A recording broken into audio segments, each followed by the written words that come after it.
Эми мунун кударс жерлерди иштетип өздөштүрүүнүн чечими жанакы бизде азыр травосмесь деп атпайбызбы, эспарсетти, костерканы жана көп жылдык чөптөрдү сулууну кошуп 2 же 3 өсүмдүктү бир кошуп эме кылса, мисалы эспарсет ал өзүнөн кийин азот удобрениясын таштап кетет, көп жылдык болуп эсептелет. Берки костерка болобу, Тимофеевка болобу, алар дагы көп жылдык болгон үчүн малга бир чети түшүмдүүлүгүн берип атат, экинчи чети жердин асылдуулугун жанакы азыркы айткан өсүмдүктөр жердин асылдуулугун көтөрүп атат да. Ошон үчүн ушулар менен айдаса жакшы болот эле. Анткени себеби алар табигый өздөрүнүн эле чөбүн чаап алып атышат. Бул болсо ошол малга дагы тоют катары анын сиңимдүүлүгү же болбосо тоюттун баалуулугу жакшы болбой атат да. Ошон үчүн травосмеске кунарс жерлерди айдап өздөштүрсө жакшы болот эле да.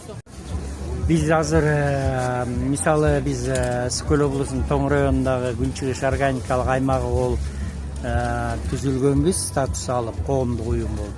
Анан биз районго ушул органикалык аймактарды түзүүдө биз мурун копия программасы менен биз Итагил органикалык баягы группа жамаат болуп иштеп келгенбиз, окуулар жүргөн.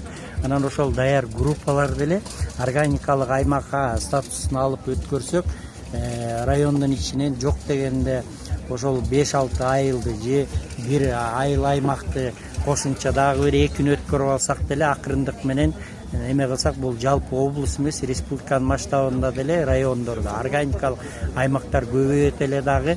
Жана обычный өстүргөн традиционный караганда таза нукура органикалык продуктыларды ушул аймактар өндүрүп чыгат эле дагы.